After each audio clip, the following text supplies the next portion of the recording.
नमस्कार दोस्तों, मैं आज आपके लिए माध्यमिक शिक्षा बोर्ड कक्षा 10 की सामाजिक विज्ञान का लेसन नंबर 1 स्वर्णिम भारत प्रारंभ से 1206 ईस्वी तक की कुछ महत्वपूर्ण जो घटनाक्रम है इस वीडियो के माध्यम से शेयर कर रहा हूं।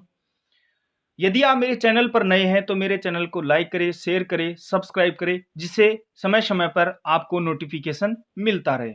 यदि बात करें माध्यमिक शिक्षा बोर्ड की कक्षा 6 से लेकर के 10 तक की जो सामाजिक विज्ञान की किताबें हैं वो रीट की दृष्टि से अति महत्वपूर्ण है।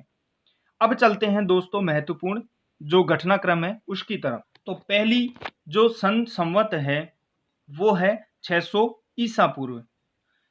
सबसे पहले ईसा पूर्व की बात करें। ईसा पूर्व जो संवत है वो ईसा मसीह की याद में चलाई गई संवत है और इसकी एक विशेषता होती है, ये 100 से 1 चलती है, 1 से 100 नहीं चलती है। यानी बात करें तो ये मुख्य रूप से 100 के बाद में आने वाली जो संवत है वो होगी 99, फिर उसके बाद में 98, 97। तो ये कैसी चलती है? विपरीत। तो ये भी ध्यान रखना है, ईसा पूर्व संवत है वो हमेशा विपरीत चलती है। तो देखते हैं 600 ईसा पूर्व में उत्तर भारत में महाजनपद नाम से अनेक विस्तृत और शक्तिशाली जो स्वतंत्र राज्य हैं उनकी स्थापना होती है। यानी महाजनपद नाम से उत्तरी जो भारत है उसमें विस्तृत साम्राज्य स्थापित होता है और उस समय में मुख्य रूप से कितनी महाजनपद थी? 16 महाजनपद। और इनके बारे में जानकारी किससे मिलती है? अंगुत्तर निकाय, बौद्ध ग्रंथ था अंगुत्तर निकाय और जैन ग्रंथ था मुख्य रूप से भगवती सूत्र। इस भगवती सूत्र के माध्यम से और इस अंगुत्तर निकाय के माध्यम से हमें इन 16 महाजनपदों के बारे में जानकारी मिलती है। ये जो 16 महाजनपद हैं वो मुख्य रूप से हैं, यदि नाम की बात करें तो काशी है, काशी के बाद में है अंग, उसके बाद में है कुरु, कुरु के बाद में है मगध, मगध के बाद में है वज्जी, वज्जी के बाद में है चेदी, चेदी के बाद में है मल, मल के बाद में वत्स, वत्स के बाद में है कौशल, कौशल और कौशल के बाद में है पांचाल, पांचाल के बाद में है मत्स्य, मत्स्य के बाद में है सुरसेन, सुरसेन के बाद में है अस्मक, अस्मक, अस्मक के बाद में है अवंती, अवंती के बाद में है गांधार और अंतिम है कंबोज। यह मुख्य रूप से उस समय में 16 महाजनपद थी। यदि बात करें अगली घटना की तो अगली घटना है 326 ईसा पूर्व की। 326 ईसा पूर्व में मगध का जो राज सिंहासन है इस पर नंद वंश का एक शासक सिंहासन अवरूढ़ होता है, राजा बनता है और उसका नाम क्या था? घनानंद। ये कैसा था? अयोग्य शासक था, विलासी शासक था। ये जो घनानंद है उस समय यूनानी शासक था सिकंदर महान। यूनान का शासक कौन था? सिकंदर महान। इस सिकंदर महान का समकालीन शासक कौन था? घनानंद। तो क्वेश्चन ये भी आ सकता है कि घनानंद का समकालीन शासक कौन था? यूनानी शासक कौन था? तो आपको ध्यान रखना है यूनानी शासक था सिकंदर। यदि घनानंद की बात करें तो घनानंद एक अयोग्य शासक था। एक बार की घटना है, चाणक्य है, जनता त्रस्त थी, दुखी थी। चाणक्य इसी बात को लेकर के घनानंद के पास में जाता है, दरबार लगा हुआ था। घनानंद ने चाणक्य को अपमानित किया। उसी समय में चाणक्य ने शपथ ली कि मैं नंद वंश को समूल नष्ट कर दूंगा और इसी प्रतिज्ञा को पूरा करने के लिए वो भारत का भ्रमण करते हैं। एक स्थान पर वो रुकते हैं, वहां पर देखते हैं कि जो चंद्रगुप्त है अपने साथी ग्वालों के साथ में एक खेल खेल रहा था और उस खेल का नाम था राजकीलम। इस राजकीलम खेल में मुख्य रूप से राजा होता है, उसकी प्रजा होती है और उसके सैनिक होते हैं। ये खेल खेल रहा था। घनानंद गौर से देखता है, चंद्रगुप्त मौर्य में एक शासक में जो भी गुण मौजूद होने चाहिए वो सारे गुण मौजूद होते हैं। उसी समय में उसने उस ग्वाले से इस चंद्रगुप्त को 1000 कारशापण में खरीद लेता है। 1000 कारशापण, ये उस समय की कारशापण क्या थी? मुद्रा थी। ग्वाले से खरीद लेता है और इसकी शिक्षा दीक्षा जो चाणक्य है उसकी देखरेख में पूर्ण होती है। यदि बात करें चंद्रगुप्त मौर्य की, अगली घटना है 322 ईसा पूर्व में। चंद्रगुप्त जो मौर्य है, इसने चाणक्य जो इसका गुरु था, इस चाणक्य की सहायता से नंद शासक था, नंद वंश का शासक था गणानंद, इसकी हत्या कर देता है और एक नए साम्राज्य का भारत में नए साम्राज्य की स्थापना करता है। और इस साम्राज्य का नाम क्या था? मौर्य वंश। किसकी सहायता से? चाणक्य की सहायता से। अगला घटनाक्रम है 305 ईसा पूर्व का। 305 ईसा पूर्व की बात करें, यूनानी शासक था सेल्यूकस निकेटर, इसको पराजित करता है युद्ध में और इसकी जो पुत्री थी हेलेना, इसके साथ में विवाह होता है चंद्रगुप्त मौर्य का, जो प्रथम भारतीय अंतरराष्ट्रीय विवाह था, पहला अंतरराष्ट्रीय विवाह था। क्वेश्चन ऐसे भी पूछ सकता है कि चंद्रगुप्त मौर्य का समकालीन यूनानी शासक कौन था, तो ये भी ध्यान रखना सेल्यूकस निकेटर है, वो चंद्रगुप्त मौर्य का समकालीन शासक था। जो सेल्यूकस निकेटर है, इसने मुख्य रूप से एरियाना, हेरात, दूसरा नाम क्या है? हेरात, आर्कोसिया और इसका दूसरा नाम क्या है? कंधार, आर्कोसिया, कंधार और साथ में जेड्रोसिया, ये जो क्षेत्र है वो मुख्य रूप से किसको दे देता है? चंद्रगुप्त मौर्य को। कौन देता है? Seleucus Nicator. अगली घटना 298 ईसा पूर्व की। 298 ईसा पूर्व में यदि बात करें 298 ईसा पूर्व की, 298 ईसा पूर्व में चंद्रगुप्त जो मौर्य है, इसने स्वर्णवेलगोला की जो पहाड़ी है, ये कहाँ है? कर्नाटक में। यहां पर उपवास के द्वारा अपने शरीर का त्याग कर दिया, अपने शरीर को त्याग देता, अर्थात इसकी मृत्यु हो जाती है उपवास के कारण। किसकी? चंद्रगुप्त मौर्य की। और इसका जो पुत्र था, उस पुत्र का नाम था बिंदुसार। ये जो बिंदुसार है वो शासक बनता है।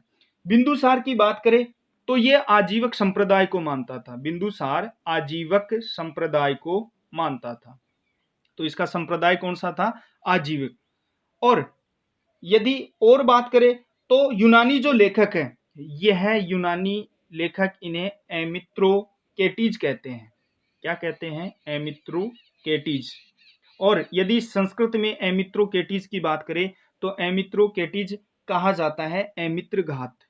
एमित्र घात अर्थात एमित्र घात का मतलब हो गया शत्रु को नष्ट करने वाला।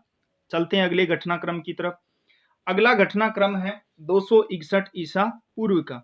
261 ईसा पूर्व से पहले एक घटनाक्रम और बच गया और इस घटनाक्रम है 273 ईसा पूर्व का। 273 ईसा पूर्व में क्या हुआ?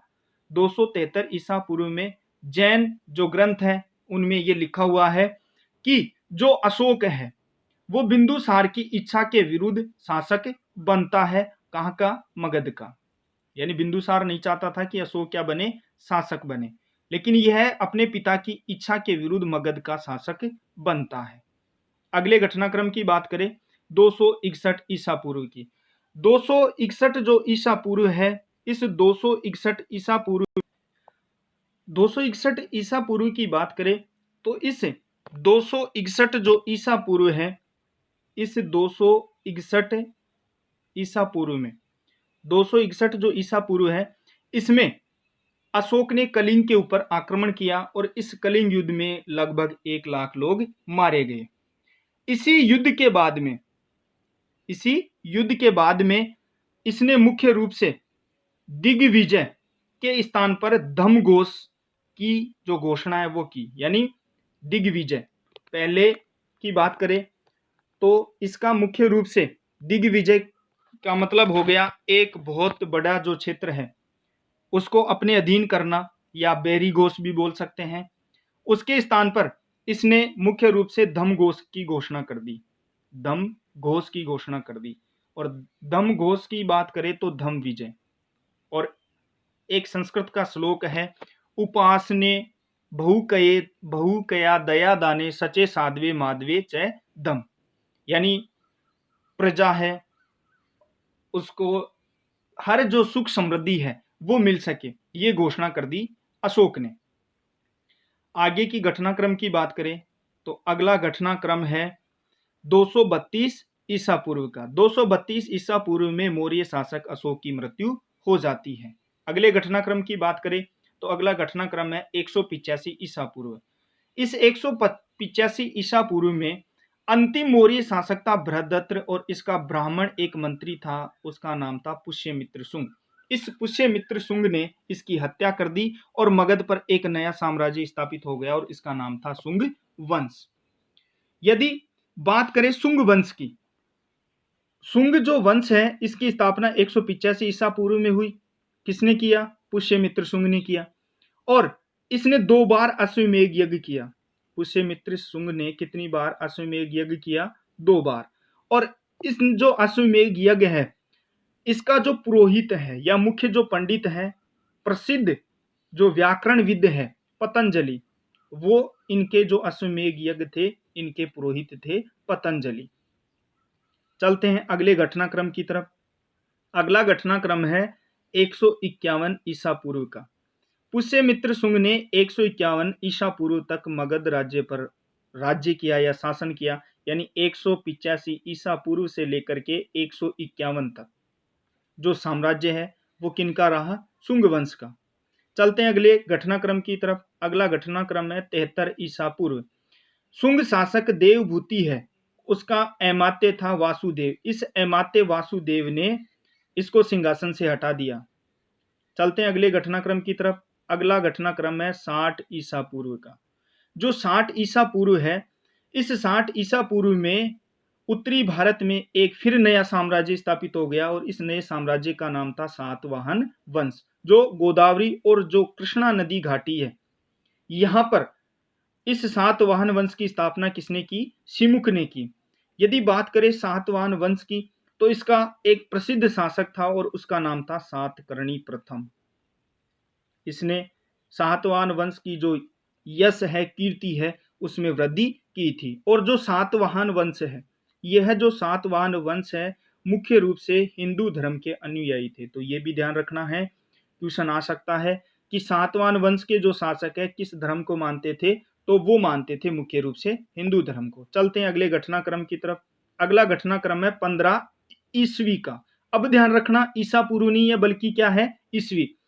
कुजुल कडफिसस प्रथम ने कुषाण वंश का शासक बनता है। कौन? कुजुल कडफिसस। और उसने कौन सा धर्म ग्रहण किया? वैदिक धर्म ग्रहण किया। चलते हैं अगले घटनाक्रम की तरफ। अगला घटनाक्रम है 78 ईस्वी का। कुषाण जो शासक है कनिष्क, इसने एक संवत चलाई और उसका नाम क्या था? शक संवत। चलते हैं अगले घटनाक्रम की तरफ। अगला घटनाक्रम है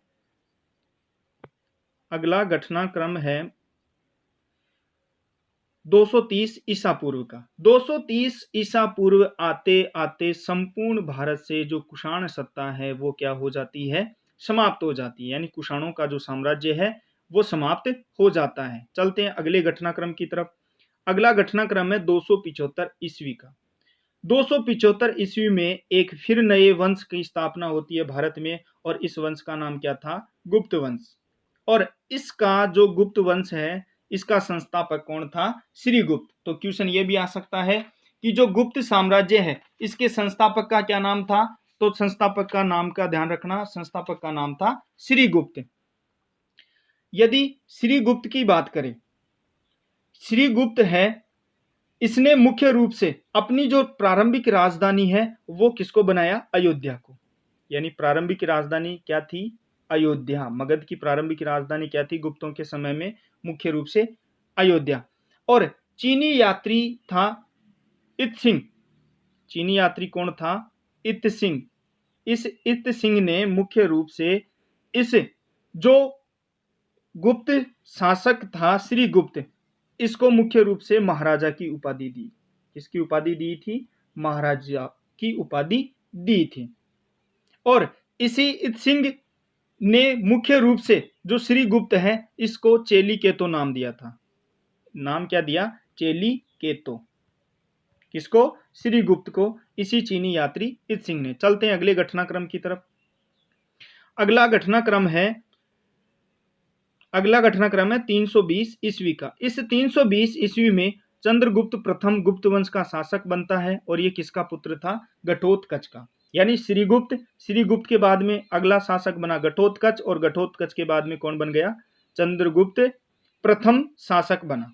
चलते हैं अगले घटनाक्रम की तरफ। अगला घटनाक्रम है 319 ईस्वी का।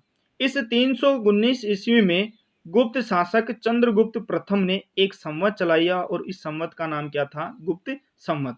तो ये भी ध्यान रखना 319 या 320 ये भी आपको देखने को मिल जाएगा गुप्त संवत के बारे में। चलते हैं अगले घटनाक्रम की तरफ। अगला घटनाक्रम है 335 ईसा पूर्व का। 335 ईसा पूर्व में चंद्रगुप्त गुप्त साम्राज्य का नया शासक बना और यह चंद्रगुप्त प्रथम का शासक था। और शासक कौन बना था? समुद्रगुप्त। यानी चंद्रगुप्त प्रथम, उसके बाद में शासक कौन बन गया? समुद्रगुप्त। पहला शासक बना श्रीगुप्त, उसके बाद में बना घटोत्कच, घटोत्कच के बाद में चंद्रगुप्त प्रथम और चंद्रगुप्त प्रथम के बाद में कौन शासक बना? समुद्रगुप्त। चलते हैं अगले घटनाक्रम की तरफ। अगला घटनाक्रम है 380 ईसा पूर्व। इस 380 ईसा पूर्व में चंद्रगुप्त जो द्वितीय है इसने गुप्त साम्राज्य की सत्ता संभाली। यानी श्रीगुप्त, घटोत्कच, घटोत्कच के बाद में चंद्रगुप्त प्रथम, फिर समुद्रगुप्त और फिर उसके बाद में शासक बनता है चंद्रगुप्त द्वितीय। और शक विजय यानी शकों के ऊपर इन्होंने विजय प्राप्त की और उसके बाद में एक उपाधि ग्रहण की और उस उपाधि का नाम क्या था? विक्रमादित्य। चलते हैं अगले घटनाक्रम की तरफ। अगला घटनाक्रम है 414 ईस्वी का। अगला घटनाक्रम है 414 ईस्वी का। 414 ईस्वी में चंद्रगुप्त जो द्वितीय है उसका पुत्र कुमारगुप्त शासक बनता है। यानी 414 में शासक कौन बन गया? गुप्त साम्राज्य का कुमारगुप्त।